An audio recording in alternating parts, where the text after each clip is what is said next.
તો pre monsoon એક્ટિવિટીની શરૂઆત થઈ ગઈ છે અને રાજ્યમાં ખૂબ જ સારો અત્યારે વરસાદ થઈ રહ્યો છે। ત્યારે આગાહી કેવી છે આજથી લઈને આવનારા 2-3 દિવસ સુધી આપણા રાજ્યમાં કેવો વરસાદ ક્યાં થવાનું છે તેની બિગ વોલ પર અમે આપણે વિગતો દર્શાવવા જઈ રહ્યા છે। જુઓ 31 મે આજની વાત કરવામાં આવે તો મોડી રાત સુધીમાં જબરદસ્ત વરસાદ થાય તેવી શક્યતા હોય તો તે છે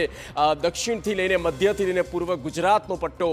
જેમાં નર્મદા છે, છોટાઉદેપુર છે, આ તરફ મધ્યમાં વડોદરા છે, પંચમહાલ છે, દાહોદ જિલ્લો, મહીસાગર, અરવલ્લી, સાબરકાંઠા, મહેસાણા અને સાથે જ બનાસકાંઠા, આ એ જિલ્લાઓ છે જ્યાં આજે મોડી રાત સુધીમાં થઈ શકે છે અતિ ભારે વરસાદ અને બાકીના જે જિલ્લા છે તેમાં નહિવત વરસાદની સંભાવના છે। આવતીકાલે 1 જૂનની વાત કરવામાં આવે તો જુઓ વરસાદની તીવ્રતા થોડી ઘટી છે અને તેમાં કેટલાક જિલ્લા હટી ગયા છે, પણ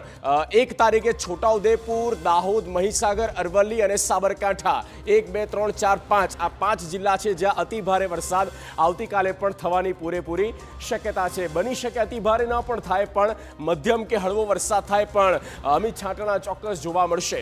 ત્યારબાદ વાત કરીએ 2 જૂનની તો 2 જૂનના રોજ મધ્ય કે પૂર્વમાં નથી પણ દક્ષિણ ગુજરાતના કેટલાક ટ્રાઇબલ ડિસ્ટ્રિક્ટ છે, પહાડી જિલ્લા આપણે કહીએ તો એમાં છે ડાંગ છે, તાપી, વ્યારા, નર્મદા, આ એ 3 જિલ્લા છે જ્યાં 2 જૂનના રોજ અતિ ભારે વરસાદ થઈ શકે છે અને બાકીના જ્યાં યલો ઝોન છે એ 3જી તારીખે જુઓ તો વરસાદ થાય પણ ખરી ન પણ થાય, ખૂબ જ સામાન્ય છૂટો છવાયો વરસાદ થાય તો એ છે દક્ષિણ સૌરાષ્ટ્રથી લઈને દક્ષિણ ગુજરાત, મધ્ય ગુજરાત ગણો, પૂર્વ ગુજરાત ગણો અને આ તરફ ઉત્તર ગુજરાત એટલે કચ્છમાં પણ ઉમેરો થાય છે। મોરબી, ભાવનગર, રાજકોટ અને દેવભૂમિ દ્વારકા આ 4 જિલ્લામાં વરસાદની કોઈ શક્યતાઓ 3જી જૂનના રોજ નથી અને બાકીના જ્યાં